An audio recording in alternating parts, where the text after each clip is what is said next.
Hi, in this video we are going to study some binary arithmetic. So remember that there are only two digits in binary, 0 and 1. And before we talking about the binary arithmetic, let's look at how we calculate in decimal.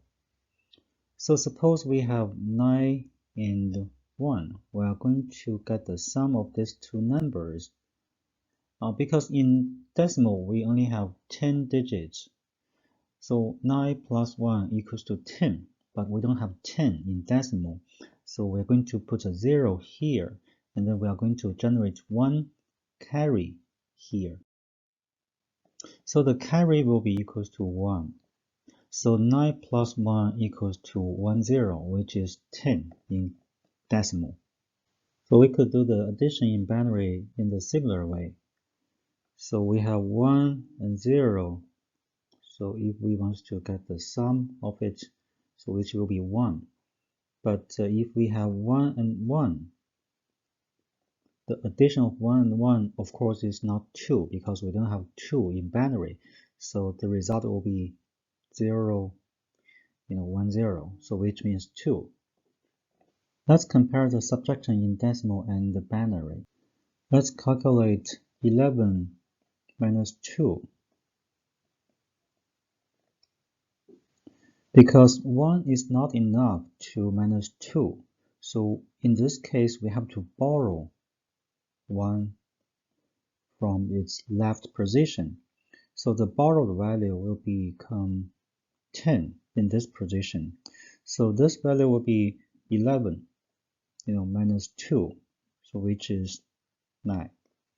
Because we borrowed one value from the left position, so the original value will become 0. So the value will be 9 in decimal. Now let's look at binary. Suppose we have 1, 0 in binary, and we are going to minus 1. So 0 is not enough for 1, so we have to borrow one value from this position, and the value in this position will be 2 actually. So 2 plus 0 minus 1 equals to 1. So 1, 0 minus 1 equals to 1. Let's look at this example. We have these two binary numbers, and we are going to add these two numbers. So 1 plus 1 equals to 1, 0. So we have 0 here and carry value here. So now the second position will be 1 plus 1 plus 1, which will be 1, 1, which is 3. So we have 1 here and another carry here. So again, 1 plus 1 equals to 1, 0. So we have 0 here, a carry here. And then we have 1 plus 1, a 0 here, and 1 carry here. So 1 plus 1, again 0 here, 1 carry value here. Now this position only has this 1, so the result will be 1, 0. So this is how we do the addition in binary. Now let's look at the subtraction. So suppose we have this number to minus this following number, and then we can look at the value one by one. So 1 minus 1 equals to 0, and then second position is 1 minus 1 is 1. And then 0 minus 1 is not enough. We have to borrow one value from its left position. So we are going to borrow this one, and then here we're going to have a 2. So 2 minus 1 equals to 1. Okay, because we have borrowed this position, borrowed this value, so here will be 0, and 0 minus 1 is not enough. We are going to borrow one value from its left position. Here, borrow one value from the left position. And then the value here will be 2. So 2 minus 1 equals to 1. Okay, so now let's look at this position. Because we have borrowed, the original value is 0, but we have borrowed one value from this position. So it's supposed to be -1. And then, of course, -1 minus 1 is not enough. So we are going to like borrow one value from its left position again. So this will be 2. 2 plus -1, which is 1. And then 1 minus 1 equals to 0. And the leftmost bit will become 0 because we borrowed one value from this position. So 0 minus 0 equals to 0. So the final result will be 11100 in binary. So this is how we do the subtraction. So it's quite similar as what we did in the decimal arithmetic. Now let's look at how to represent negative values in binary. So we have positive and negative numbers in binary, and we have studied how to represent positive integer and fractional numbers, but how to represent negative numbers. It's actually easy because we can use one bit to represent whether the number is positive number or negative number. So we could use 0 to represent positive, and we could use 1 to represent negative. So if the number is negative number, we just put a 1 in front of the number. For example, we have two numbers, positive 10 and negative 10. So how to represent them using 8 bits binary, meaning that we totally have 8 bits to represent number. For positive 10, 10 equals to 1010, but we are going to use 8 bits to represent the number. So the rest of the bits we are going to fill with zeros. So 0, 0, 0. The leftmost bit, we are going to use this bit as the sign bit. So because this is a positive number, so this bit, we put a 0 here to represent this is a positive number. For negative 10, the value is still 1010, but this is a negative number, so we use 1 to represent the sign bit. Okay, so we can understand this is a negative 10. So this kind of code is easy to represent, so we call it original code. There are two original codes for 0, which is positive 0 and negative 0. Both of them means 0. They are the same. And the range of original code is from negative n minus 1's power of 2 minus 1 to n minus 1's power of 2 minus 1. So if you don't understand this range, let's look at the example. So suppose n equals to 4. So meaning that we totally have 4 bits.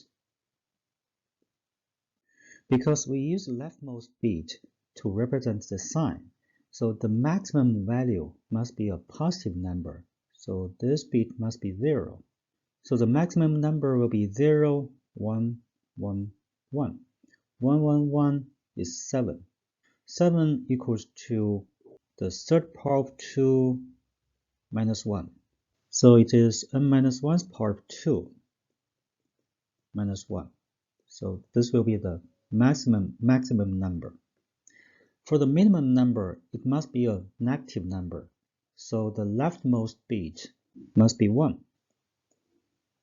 And to make it small, we have to make the number part large, right? So the minimum number will be negative 7.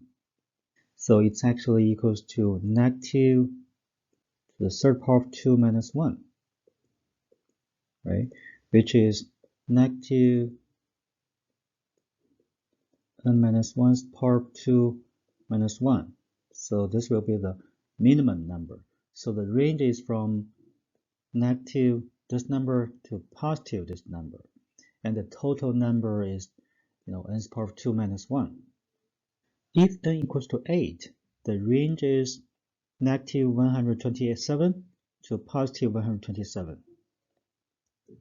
And this will be the minimum number, and this will be the positive number. And there are pros and cons for the original code. Firstly, it's quite simple. It's very easy to get the original code. What you need to do is just to convert from other number systems into binary, and then you specify the sign bit So it's quite simple and direct. But of course, including the subtraction. So subtraction operation in original code may fail.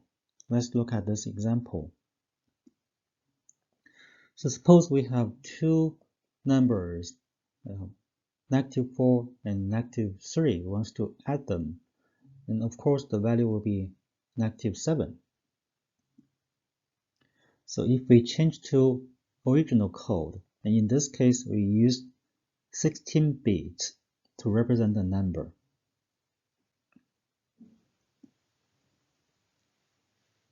So -4 is, this is a sum bit, and this is 4.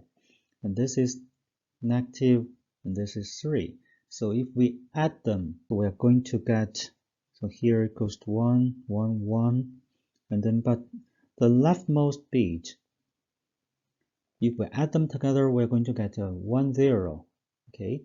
But we totally have 16 bits, meaning that we cannot hold this bit. So this bit will be discarded. So we call this overflow. So if we discard this bit, the number will become a positive number. Okay, so in this case, the result is not correct. So we cannot directly calculate if we're using the original code, because sometimes it can generate an overflow. So the solution is to use complement code. Now let's look at the concept of complement. Suppose we have a clock. So currently the clock shows you this is 11. So how will you change from 11 to 6 o'clock? Of course, you have two ways. You can adjust the 7 hours clockwise.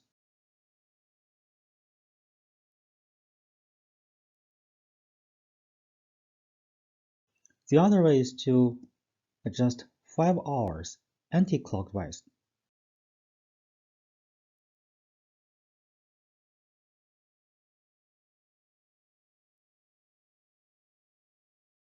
So in this case, adding 7 is somehow equals to -5.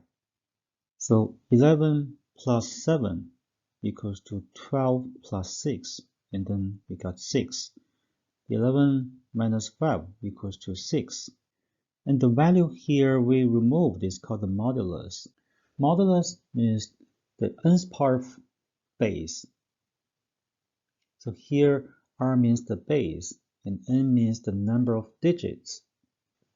So the definition is that the complement equals to the modulus plus the original.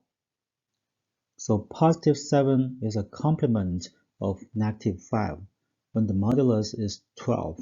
So if we put the numbers in this formula, modulus is 12,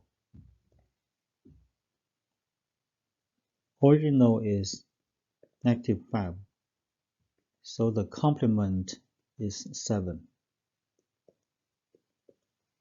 So how to get the complement? If the number is positive, its complement code equals to its original code, so it is easy. This is very important because in the exam, some of the students will still trying to get the complement code if the number is a positive. So remember that the complement code for a positive number is just its original code. If the number is a negative number, of course you can use the definition to get the complement code. But here I'm going to show you another way, which is easier to calculate. So you need 3 steps. The first step is to get the original code of the negative number. And the second step is to reverse all the digits except the sign bit. The third step is to plus 1. Let's look at this example. We have two numbers, a equals to +8, b equals to -8. Let's try to get the complement code of a and b. So here we set n equals to 8, meaning that we use 8 bits to represent a number. Because a is a positive number, so a's complement code equals to its original code. So we used this bit to represent the sign, which is a positive number, and this is 8. So this will be the complement code of A. For B's complement code, first of all, we get the original code of B. Because B is a negative number, so the sign bit is 1. And the number is 1000, and then we fill the empty spaces with zeros. So this is the original code of B. The second step is to reverse all the bits except the sign bit. So we change from 0 to 1, 0 to 1, 0 to 1, 1 to 0, 0 to 1, 0 to 1, 0 to 1, and keep this one unchanged because this is the sign bit. The next step is to plus 1.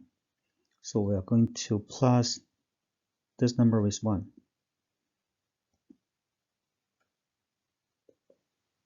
Plus 1. So we got to 1, 1, 1, 1, 1, 0, 0, 0. So this will be the complement code of B.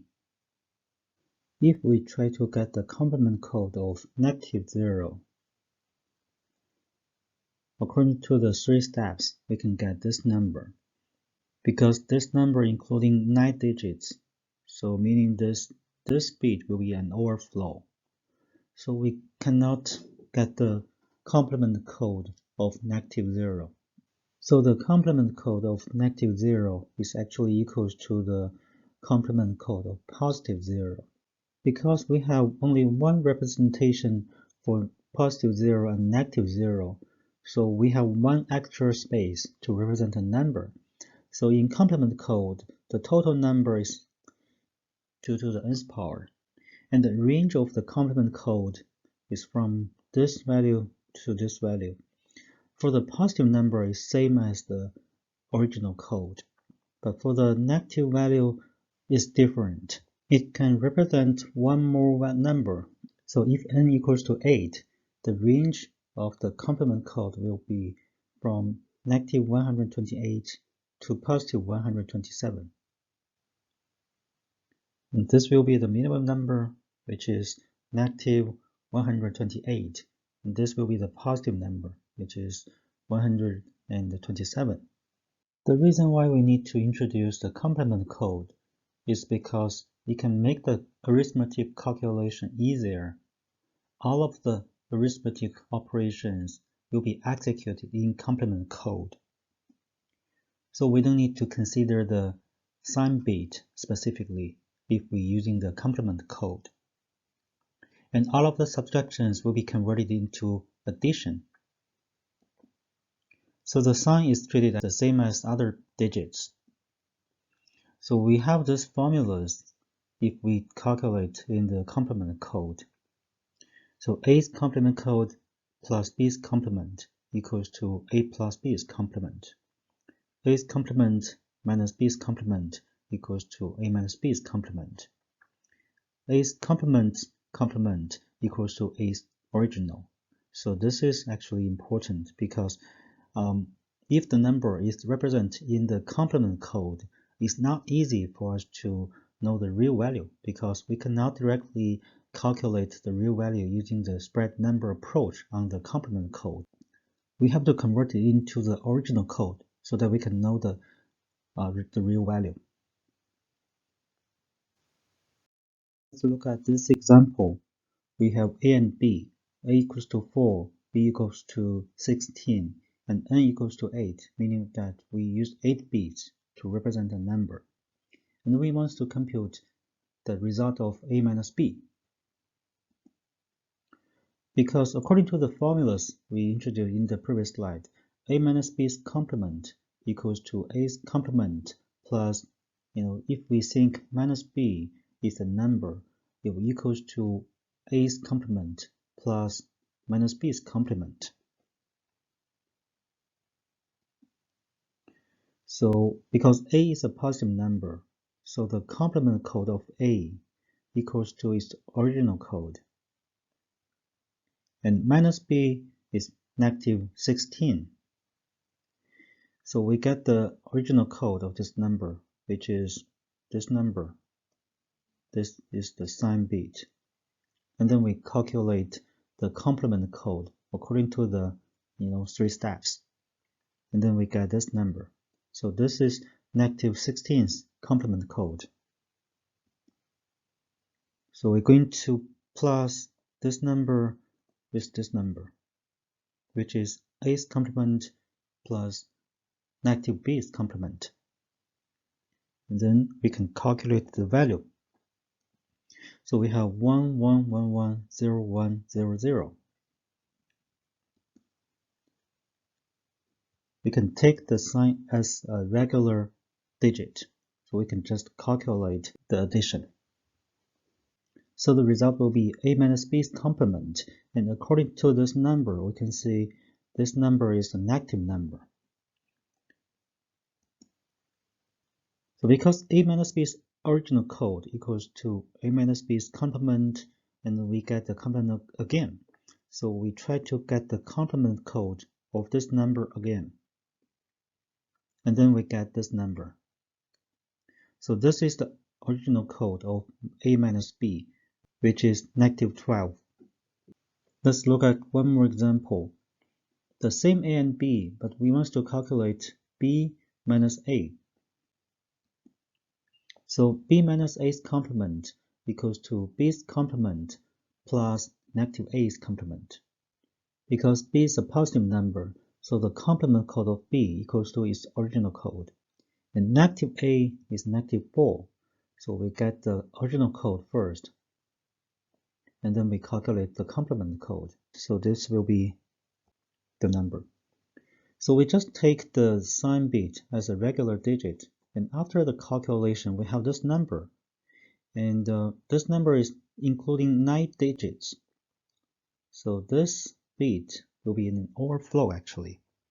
So we just discard the overflow. We just keep 8 bits because we totally have 8 bits. So we can see that this number is a positive number. And then we try to get the complement code again. Because this is a positive number, so the original code will equal to this number. So the result is 12, positive 12, which is correct. So in this example, we can see that because we're using the complement code, so the sign bit is treated as the regular digit. We can just calculate it, and if we have an overflow, we can just discard the overflow in this case.